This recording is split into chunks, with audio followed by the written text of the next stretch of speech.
જય શ્રીમન નારાયણ. રામાનુજદાસ શ્રીમાન ગટ્ટુ વેણુગોપાલ સ્વામી દ્વારા વર્ણન કરેલ શ્રીમદ ભગવદ્ ગીતાનું ગુજરાતી ભાષાંતર હું આપને કહી રહી છું. અધ્યાય 10 વિભૂતિ યોગ. શ્લોક 26. અશ્વત્થઃ સર્વવૃક્ષાણાં દેવર્ષીણાં ચ નારદઃ ગંધર્વાણાં ચિત્રરથઃ સિદ્ધાણાં કપિલો મુનિઃ. ઓમ. ગીતાચાર્ય શ્રી કૃષ્ણ પરમાત્મા અર્જુન સાથે આપણને બધાને વિભૂતિ યોગ શીખવી રહ્યા છે. પરમાત્મા કહે છે, અર્જુન, હું બધા વૃક્ષોમાં સૌથી પૂજનીય પવિત્ર અંજીરનું વૃક્ષ છું. દેવ ઋષિઓમાં હું નારદ છું. ગાંધર્વોમાં હું ચિત્રરથ છું. સિદ્ધોમાં હું કપિલ છું. પવિત્ર અંજીરનું વૃક્ષ પારિજાત અને અન્ય વૃક્ષો કરતા વધુ પૂજનીય છે. આ અંજીરના વૃક્ષની ડાળીઓ, છાલ, શાખાઓ અને પાંદડા પૂજા જેવી પવિત્ર પ્રવૃત્તિઓમાં ઉપયોગી છે. શ્રી કૃષ્ણ પરમાત્મા કહે છે કે તેઓ અંજીરનું વૃક્ષ છે અને તેમણે અંજીરના વૃક્ષમાં પોતાનો તત્વ ઉચ્ચ માત્રામાં મૂક્યું છે.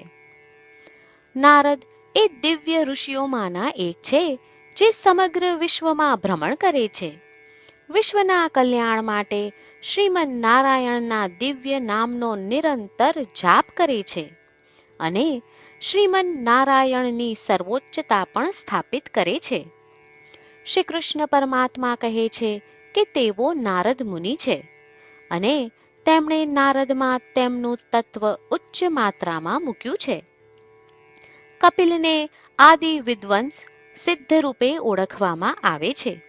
વેદોમાં તેમની પ્રશંસા કરવામાં આવી છે અને તે શ્રીમન નારાયણના અવતારોમાંના એક છે. શ્રી કૃષ્ણ પરમાત્મા કહે છે કે તેઓ કપિલ છે અને તેમણે કપિલમાં તેમનું તત્વ ઉચ્ચ માત્રામાં મૂક્યું છે. તેથી જ્યારે પણ આપણે પવિત્ર અંજીરનું વૃક્ષ જોઈએ કે તેનું નામ સાંભળીએ, જ્યારે પણ આપણે નારદ મુનિનું નામ સાંભળીએ, જ્યારે પણ આપણે ચિત્રરથનું નામ સાંભળીએ, જ્યારે પણ આપણે કપિલનું નામ સાંભળીએ, ત્યારે શ્રી કૃષ્ણ પરમાત્માના ઉપદેશોનું સ્મરણ કરીએ કે તે બધામાં શ્રી કૃષ્ણ પરમાત્માનું ઉચ્ચ માત્રામાં તત્વ છે. શ્રી કૃષ્ણ પરમાત્માનું શરણ લઈ આપણું જીવન અર્થપૂર્ણ બનાવવાનો પ્રયાસ કરતા ચાલો આપણે શ્રી કૃષ્ણ પરમાત્માના શબ્દોનું આ શ્લોક સ્વરૂપે પુનરાવર્તન કરીએ.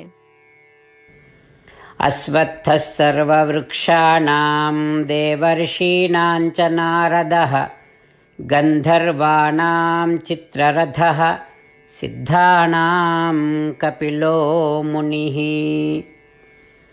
શ્રીમન્નારાયણ કરિષ્યે વચનં તવ. સર્વં શ્રીકૃષ્ણાર્પણમસ્તુ. જય શ્રીમન્નારાયણ. શ્રી કૃષ્ણ પરમાત્માએ આખી ભગવદ્ ગીતાનો સાર અધ્યાય 18ના શ્લોક 65 થી 70માં 8 ઉપદેશ દ્વારા કહ્યો છે. શ્રી કૃષ્ણ કહે છે, જે મારા આ 8 ઉપદેશ અનુસરે છે તે મને પ્રિય છે. એ સર્વે ભક્તોનું હું બધી જ રીતે રક્ષણ કરીશ. શ્રી કૃષ્ણ પરમાત્મા પાસેથી આખી ભગવદ્ ગીતા સાંભળ્યા પછી અર્જુન કહે છે, કરિષ્યે વચનમ તવ, એટલે કૃષ્ણ, હું તમારી આજ્ઞાનું પાલન કરીશ, તમે કહો છો એમ કરીશ. અને આથી જ શ્રી કૃષ્ણએ દરેક પ્રકારના યશ અને વિજય અર્જુનને આપ્યા છે. તો ચાલો આપણે પણ પરમાત્માને 8 વાતો પાળવાનું વચન આપીએ. પરમાત્માને આપેલા વચનથી મોટી કોઈ પૂજા, તપ કે યજ્ઞ નથી. 8 પ્રતિજ્ઞાઓ જે આપણે લેવી જોઈએ તે હું હવે કહું છું. આપ સૌ પણ એનો મન અને હૃદયથી વિચાર કરો. આ રીતે શ્રી કૃષ્ણને વચન આપતી વખતે આપણે સૌ શ્રી કૃષ્ણની હસતી મુખમુદ્રાનો મનમાં વિચાર કરીએ અને પરમ આનંદનો અનુભવ કરીએ. જય શ્રીમન્નારાયણ. આપણા 8 વચનો આ પ્રમાણે છે. આપણું પહેલું વચન: હે શ્રીમન્નારાયણ, તમારા ઉપદેશ પ્રમાણે હું હંમેશા તમારું ધ્યાન અને ચિંતન કરીશ. આપણું બીજું વચન: હે શ્રીમન્નારાયણ, તમે કહ્યું છે તેમ હું સદાય તમારી ભક્ત રહીશ. આપણું ત્રીજું વચન: હે શ્રીમન્નારાયણ, હું મારા કર્મો તમને સંતોષ થાય તેમ અને તમારી સેવા માટે કરીશ.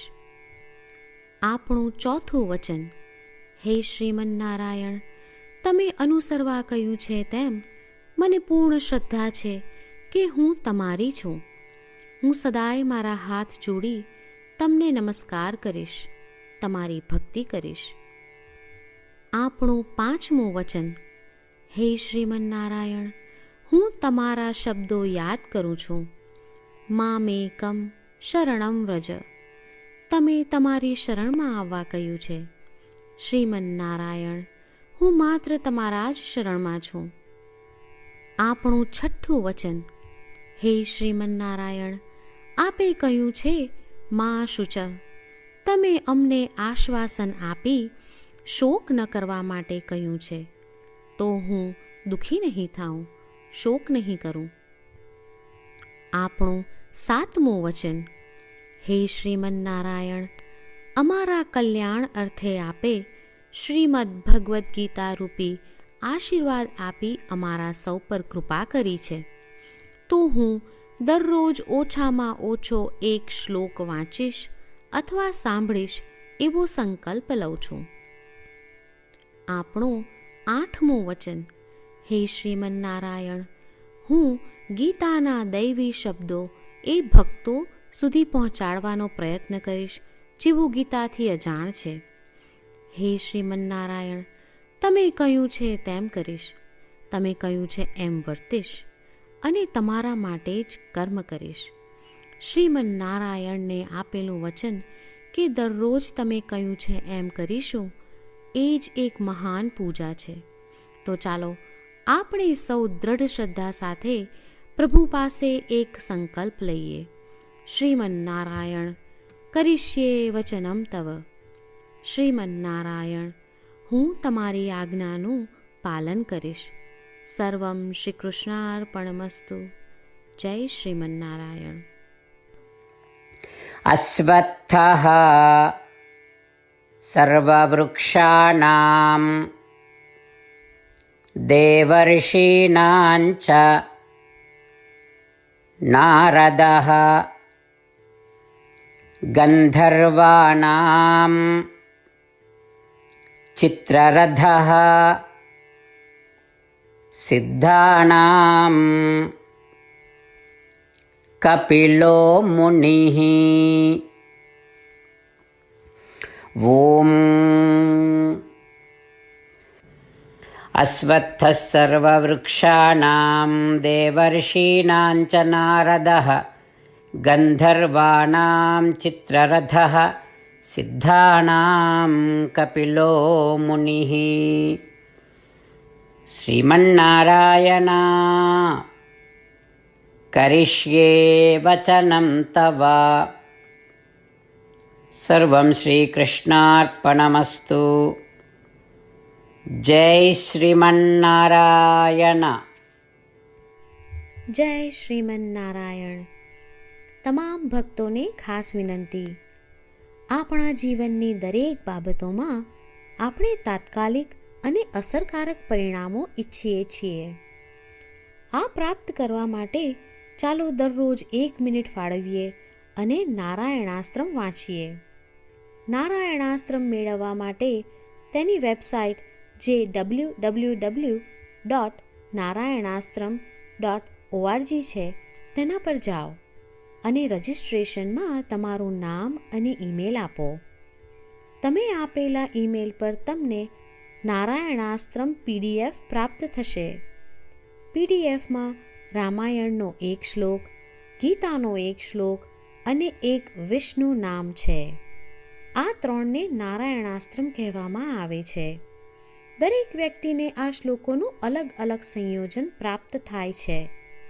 જ્યારે દરેક વ્યક્તિ 24,000 ભક્તો સાથે તેમના નારાયણાસ્ત્રમને દરરોજ વાંચે છે અથવા સાંભળે છે, ત્યારે સમગ્ર રામાયણનું 1 વાર પારાયણ, શ્રીમદ ભગવદ્ ગીતાનું 33 વાર પારાયણ અને વિષ્ણુ સહસ્ત્ર નામનું 24 વાર પારાયણ રોજ પૂર્ણ થાય છે.